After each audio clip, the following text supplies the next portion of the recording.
ce webinaire sur comment est-ce que l'IA transforme la collecte de fonds privés.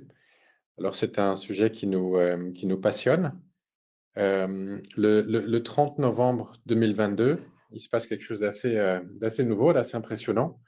C'est ChatGPT qui est lancé et très, très rapidement, on arrive à 100 millions d'utilisateurs. J'ai vu des chiffres récemment qui montrent que 65% des Français, à peu près autant des Danois et un petit peu moins des Américains ont déjà essayé. Donc c'est quelque chose d'assez considérable. On n'a jamais vu avant l'adaptation d'une technologie aussi rapide. Alors l'effet que ça a eu aussi, c'est de positionner l'IA comme quelque chose qui est un peu incontournable, ou quelque chose sur lequel on est obligé de prendre position. Alors en même temps, il y a toujours un risque dans ces cas-là de tomber amoureux d'une technologie et de se dire, bon, maintenant, on va devoir faire quelque chose avec l'IA. Notre point de vue, et c'est ce que je vais vous présenter aujourd'hui, il est un peu différent. Il est de dire, on a des besoins, nous avons des campagnes de collecte, des activités de collecte. Comment est-ce que l'IA peut en fait améliorer ce qu'on fait déjà?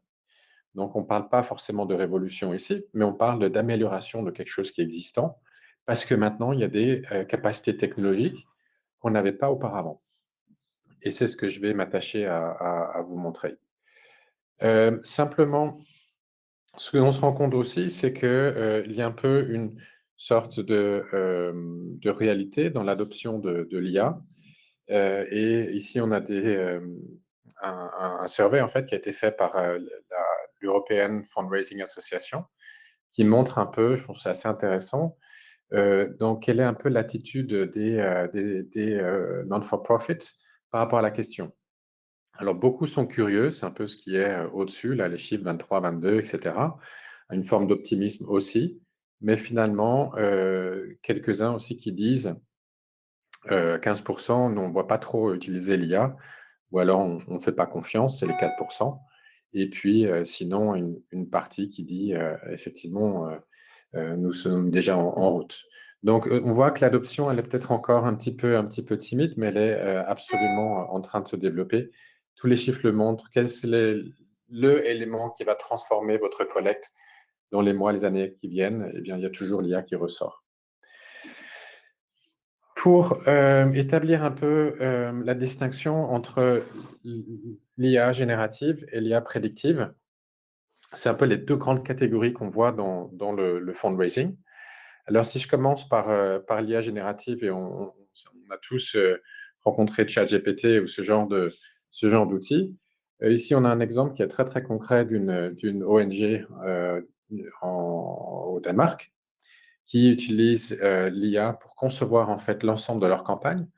Alors ici, il s'agit d'un singe c'était un appel à une pétition et en fait une incitation. On dit simplement, on peut profiter, déguster notre cappuccino, notre expresso, sans avoir détruire la forêt vierge. Donc ce qui est intéressant ici, c'est que cette campagne a été établie pendant 3 semaines et elle a été extrêmement peu onéreuse aussi. Ensuite, elle a eu beaucoup, beaucoup d'attention et ce qui finalement, à partir de pas grand-chose finalement, puisqu'on a utilisé l'IA pour construire cette campagne, pas nous, mais l'NGO l'a fait, et donc a construit cette campagne finalement avec très peu de choses, avec très peu de moyens, en très peu de temps et avec un effet qui a été extrêmement intéressant. Donc simplement pour une petite définition de l'IA générative, en fait, le principe, c'est de rassembler des données et puis à travers l'analyse de ces données, pouvoir générer de nouveaux textes, images, vidéos, etc. En général comme une réponse aussi à des prompts. Euh, et ce modèle-là, on le rencontre un peu dans l'autre partie de l'IA dont je voulais vous parler, qui est l'IA prédictive, puisque là, il s'agit aussi d'analyser des données et puis de pouvoir, en fait, à partir des données qu'on a, prédire quelles vont être des réponses futures. Donc, nous, ce qu'on voit ici, c'est que quand on analyse des données passées pour prédire le futur, ça permet, avec une grande forme de certitude, de dire, ben, on sait que tel ou tel donateur va avoir telle action, donc on peut agir en conséquence. Et ce que l'IA fait dans un cas comme ça, c'est qu'elle va analyser les données et elle va voir des relations dans les données que nous, on ne verra pas forcément avec nos yeux, avec nos cerveaux. Donc, un peu ce qu'on appelle des hidden patterns en anglais. Et puis, aussi, on a beaucoup travaillé historiquement avec le fait de dire, mais si telle personne a tel âge, on va faire telle chose. Mais ici, on est capable en fait de prédire un comportement, même s'il n'y a pas de règle établie. C'est-à-dire, on ne peut pas dire la personne a donné tant ou la personne a tel âge, etc. Si on n'a pas une règle comme ça qui est établie, eh bien, l'IA va permettre de pouvoir dire, mais en fait, de recommander et de prédire le comportement. Et puis finalement, là où l'IA aussi est très, très utile, une chose, c'est dire, on va avoir une campagne de publipostage ou de télémarketing et ce sont ces donateurs qui devront faire partie. Mais ce qui est intéressant dans certains cas aussi, c'est de prioriser parmi les options. C'est-à-dire, est-ce qu'on va communiquer sur tel sujet, telle géographie, ou alors est-ce qu'on va commencer par telle personne ou telle personne si on va devoir appeler dans une campagne de télémarketing, par exemple. Donc, pour illustrer un peu les cas concrets que nous avons rencontrés à travers notre travail avec le non-for-profit, eh bien, sur la partie acquisition, il y aura le fait de prioriser quel lead, sur quel lead on va s'attacher, lequel on va utiliser des ressources, et notamment sous le télémarketing. Mais sinon, il va y avoir aussi la personnalisation du contenu. Alors, je vais revenir sur certains de ces cas, dont celui-là. Et il s'agit là, dans ce cas-là, d'un cas digital, à savoir si on doit faire en sorte que moi, je sois le plus motivé, le plus intéressé par une donation, quel est le contenu qui doit être montré pour moi? Donc, quelle est le sort de géographie ou quelle est la cause qui va m'intéresser moi plus particulièrement? Sur la partie donation ou plus de donations, eh bien, on va pouvoir répondre à une question assez simple qui a la plus grande chance de donner à la campagne qui vient et qui a très très peu de chances de donner à la campagne qui vient. Simultanément, on peut s'intéresser aussi à avec qui est-ce qu'on va faire de l'upgrade, donc avec qui on va pouvoir demander plus avec une grande chance de réussite, sans déranger les autres qui ne sont absolument pas intéressés aussi, donc pour éviter la fatigue aussi. Et puis, quand on va dans la colonne suivante, sur un peu plus le cycle de vie, comme on l'appelle, ici, on peut s'intéresser à identifier aussi, parmi les donateurs qui ne sont pas réguliers, qui a le potentiel de devenir régulier. Et puis aussi, parmi tous les donateurs qu'on a, qu'ils soient réguliers ou pas, est-ce qu'il y en a parmi eux ou elles qui ont le potentiel de devenir middle ou large donor? Donc ça, c'est aussi quelque chose que l'IA va nous aider à répondre à cette question, en fait, et à nous apporter des données supplémentaires qu'on n'avait pas auparavant pour pouvoir construire ces campagnes.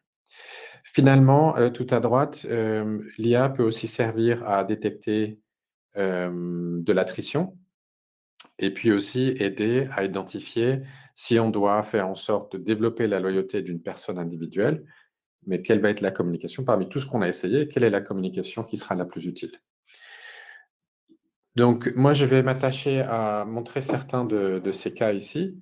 Et n'hésitez pas à poser des questions dans le chat. J'y répondrai à la fin de cette présentation. Et puis aussi, vous verrez il y a un onglet qui s'appelle Handout. Là, il y a aussi un white paper où vous aurez des informations assez intéressantes que vous pouvez aussi downloader et lire quand vous avez l'occasion. Donc, sur le premier cas, le cas est finalement assez simple.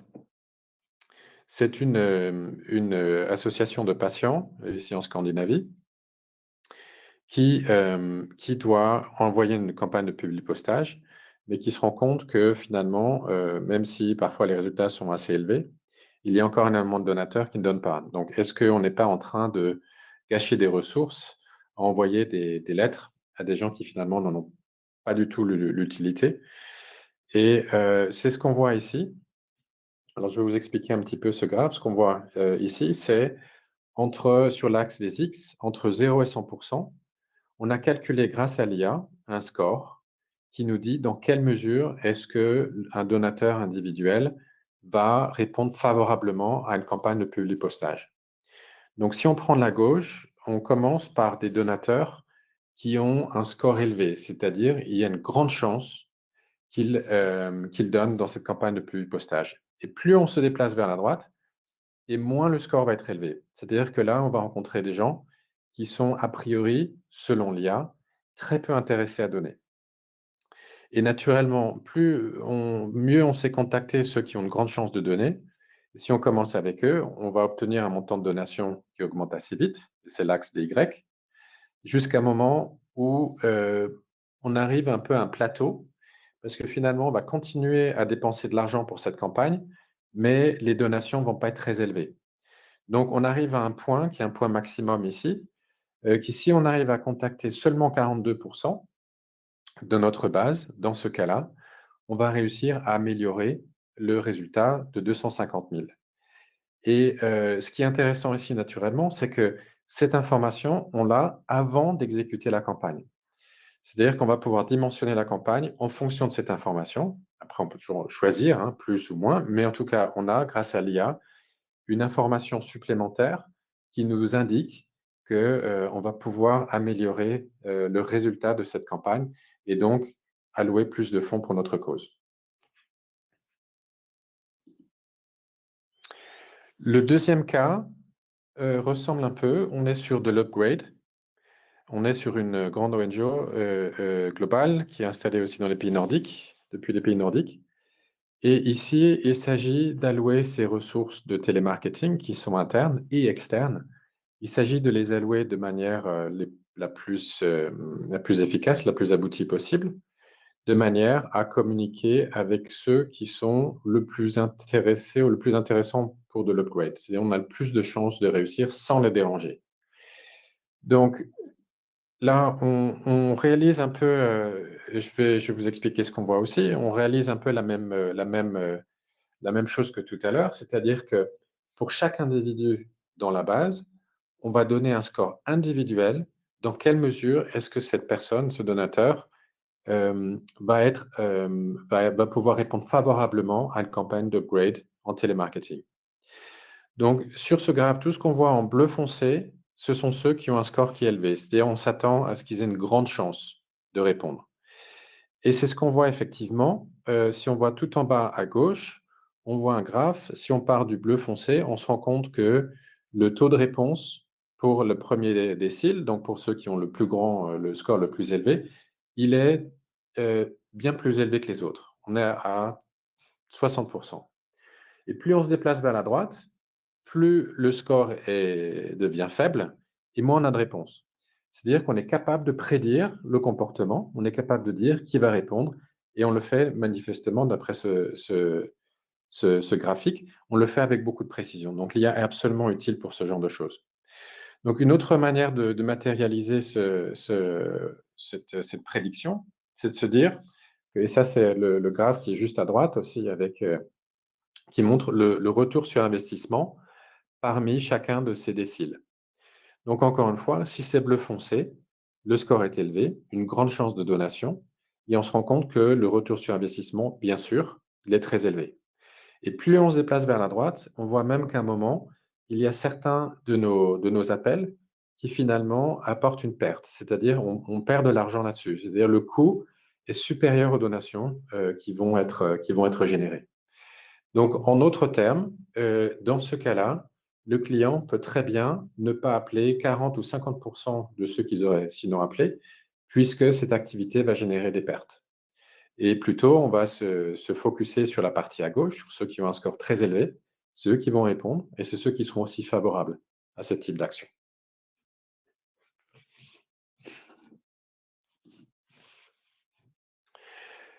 Le troisième cas, je change un peu de sujet. Là, on était sur la donation supplémentaire. Et maintenant, on va prédire de l'attrition, ce qui est aussi un cas qu'on rencontre très, très souvent, donc sur de la donation régulière. Et ce qu'on va faire, si vous vous souvenez ce que j'ai dit au départ, aussi bien avec l'AI générative que l'AI prédictive, c'est qu'on va s'intéresser à des données historiques, et sur la base de ces données historiques, on va prédire ce qui va se passer après. Donc, dans ce cas-là, on a des données historiques d'attrition, et puis on va dire, bon, bah, sur la deuxième moitié de 2023, qu'est-ce qui va se passer? Et puis après, on compare. Donc, on a prédit, et ensuite, on va comparer avec les résultats qui ont été obtenus. On va dire, est-ce que les prédictions correspondent à ce qui s'est passé à ce moment-là? Donc ici, on a une NGO aussi globale en France avec des résultats qu'on a un petit peu modifiés, mais les proportions sont les mêmes. On a à peu près 41 000 donateurs réguliers et sur 6 mois, sur cette base-là, on a un taux d'attrition qui est de 4,3%. Donc ce qu'on fait une nouvelle fois, c'est qu'on va calculer un score individuel, c'est-à-dire une probabilité d'attrition pour chaque individu. Et puis ensuite, on va partir de la gauche, du bleu foncé, où là, le score il est très élevé, c'est-à-dire qu'il y a un grand risque de churn, d'attrition. Et puis après, le risque diminue, et plus la couleur devient claire, et moins il y a de risque. Et quand on compare après avec les résultats, on se rend compte que si on prend ceux qui ont les 10% qui ont le plus grand risque, le score le plus élevé, eh bien, c'est aussi eux qui vont arrêter leur donation en majorité, puisqu'on voit que seulement les 10% qui ont le plus grand score, en même temps, représentent 65% de ceux qui vont arrêter leur donation régulière. Donc, en d'autres termes, si on devait s'attacher au cours d'une campagne à celles qui sont plus à risque, on s'attacherait notamment à ces 10% qui ont le taux de churn, le score pardon, le plus élevé, et ils représenteraient 65% de tous les churners. Donc, encore une fois, on se rend compte qu'on arrive à prédire, avec l'aide de l'IA, on arrive à prédire de manière précise, finalement, aussi le churn. Alors, un élément qui est aussi intéressant, puisque derrière l'IA, derrière machine learning, il n'y a bien évidemment pas de magie, il y a seulement de l'analyse de données. Et ce qui est intéressant de se dire aussi, c'est que historiquement, quand on a fait des campagnes, on s'est toujours attaché à construire des segments, et notamment sur la base de règles, qui disaient, par exemple, si un donateur a donné la dernière fois, eh bien, on va leur redemander encore cette fois-là. Mais l'historique de donation n'est qu'une variable parmi beaucoup d'autres variables, qui sont aussi l'âge, combien de temps on a connu ce donateur, ça peut être le nombre de donations, ça peut être le montant, ça peut être c'était quand la dernière fois. On a aussi récemment utilisé d'autres données qui sont des données publiques, notamment sur les résultats des élections. Est-ce que le nom en France est commun ou est-ce que un prénom représente un certain âge, etc. Donc, on a moyen d'enrichir aussi les données et de dire et de voir après quelles sont en fait les variables qui sont les plus intéressantes, les plus importantes pour expliquer un comportement. Et ce qu'on voit, c'est qu'il n'y en a pas qu'une ou deux, comme on aurait tendance à faire pour une segmentation. Mais ici, dans ce cas-là, il y en a une vingtaine. Et puis, pour en arriver à cette vingtaine, on a dû en analyser 70 ou 100, ou ce serait très bien pu être 150 ou 200. Donc, la machine learning et l'IA fait beaucoup mieux, ça beaucoup mieux que nous, est capable d'utiliser toutes ces variables et de dire quelles sont celles qui sont vraiment utiles. Et en fonction de la combinaison de ces variables, de dire, eh bien, telle personne a un grand risque d'attrition. C'est le principe. Le quatrième cas que je voulais vous montrer aujourd'hui, c'est la recommandation du contenu. Certaines ONG, organisations de patients, ont beaucoup de contenus qui sont assez différents. Et puis ce contenu a bien sûr un effet sur la motivation de don. C'est-à-dire que si on est capable de me motiver moi par rapport à mes intérêts, par rapport à la géographie, par rapport à la cause, par rapport à ce qui est montré, eh bien, les chances de donation vont être multipliées, vont être augmentées. Alors, encore une fois, l'IA se met à notre service et le fait d'ailleurs déjà aujourd'hui à travers différentes industries, qu'on voit les journaux en ligne, qu'on voit les assurances, agences de voyage, les programmes de loyauté, etc. Donc, ça, ce sont des industries qui, on le sait, et on a l'expérience avec eux, qui travaillent avec ce genre de choses. Mais c'est aussi applicable à une problématique de non-for-profit.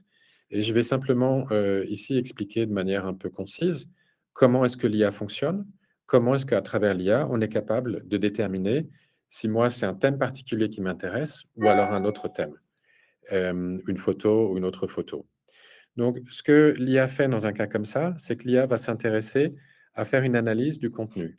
Le contenu, c'est dans ce cas-là un article sur une crise au Soudan et puis une photo aussi. Donc, l'IA va faire une analyse de ce contenu et puis va nous dire, voilà, maintenant on a analysé ce contenu et il s'agit de plein de mots, de concepts, et cetera, qui ressemblent un peu à une sorte imaginez un nuage, en fait, avec tout ce dont ce contenu, comprend.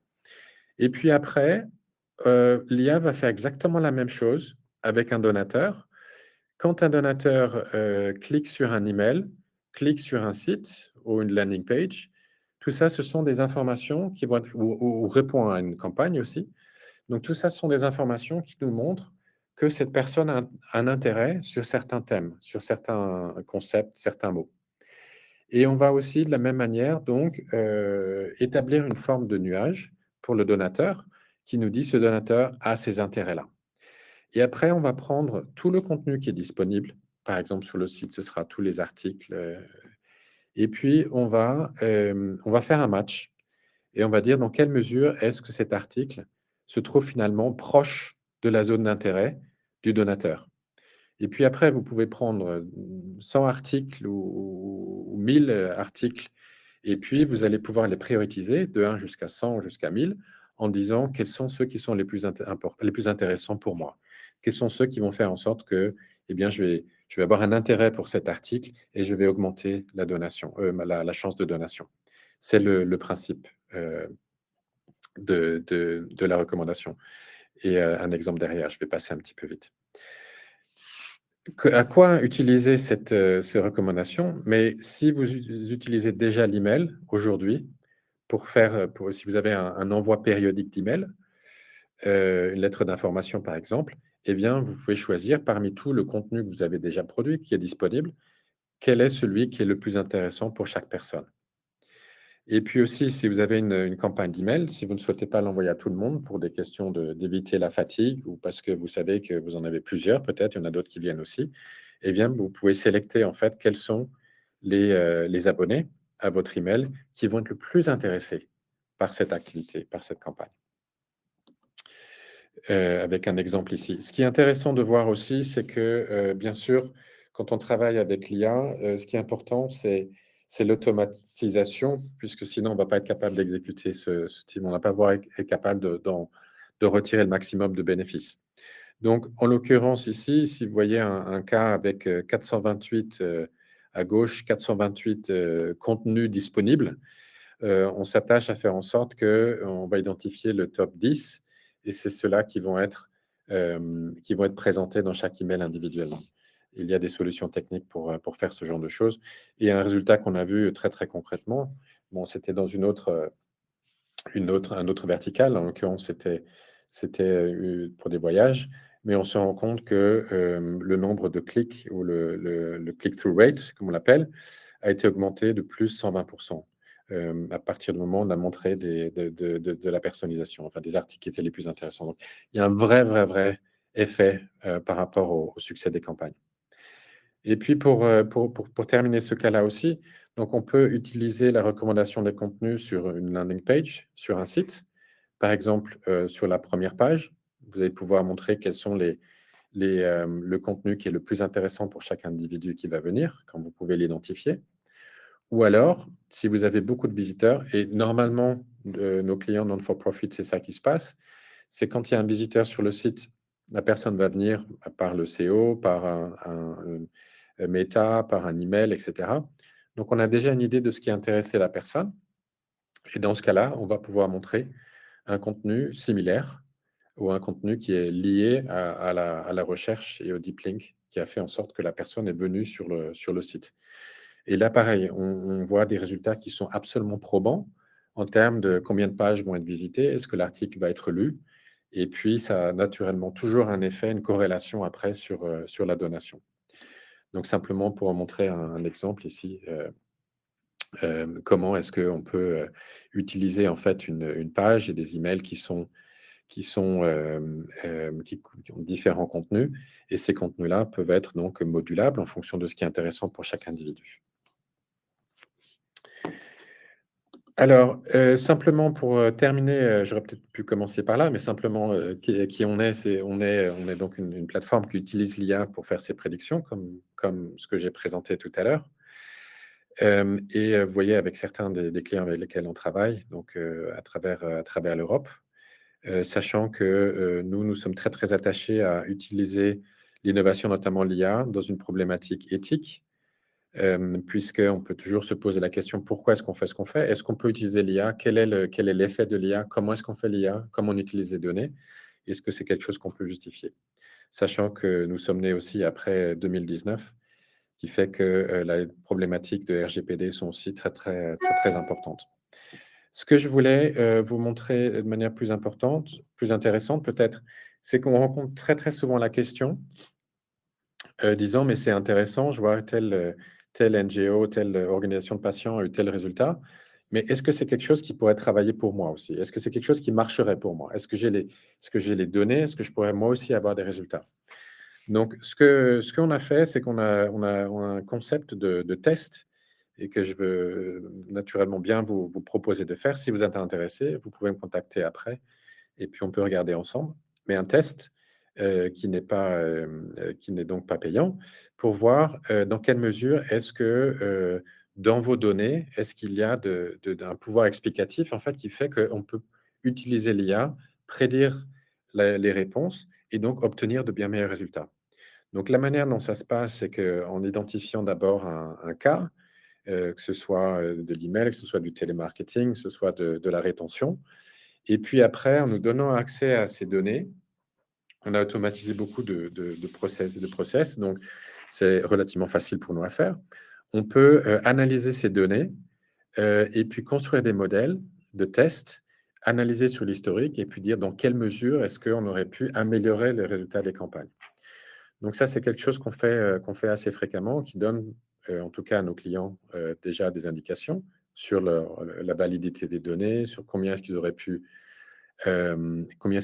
obtenir d'amélioration sans qu'ils aient besoin de, passer beaucoup de temps ou d'utiliser, l'argent des donations pour tester ce genre de choses.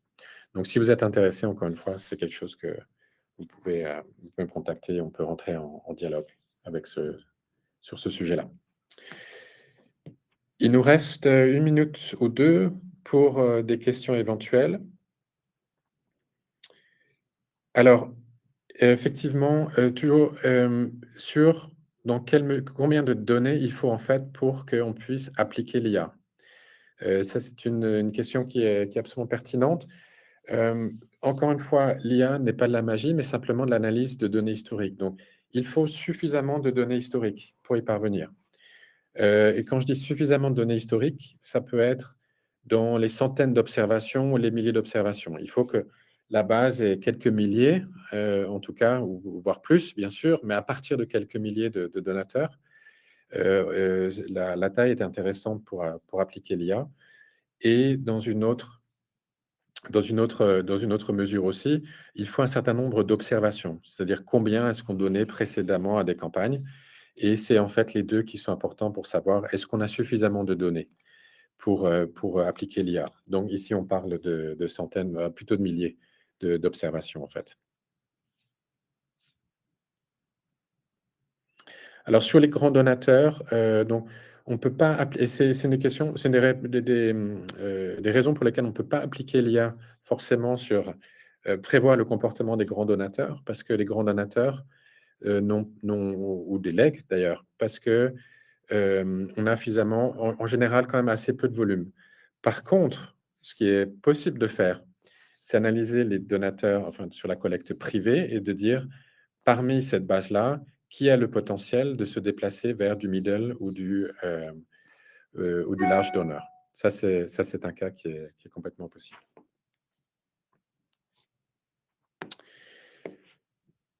Nous arrivons à la fin de ce webinaire, donc j'espère que le contenu vous a plu, que vous l'avez trouvé intéressant, que ça a créé des idées peut-être aussi et en tout cas, c'était un plaisir pour moi de vous présenter, ce qu'on fait et n'hésitez pas à me joindre. Vous aurez la présentation après, vous aurez mes coordonnées aussi. Si vous souhaitez, avoir un dialogue sur certains de ces sujets-là, encore une fois, moi et mes collègues sommes, très passionnés par le sujet et nous sommes toujours, toujours prêts pour en parler. Donc n'hésitez pas. En attendant, excellente journée à vous. À bientôt.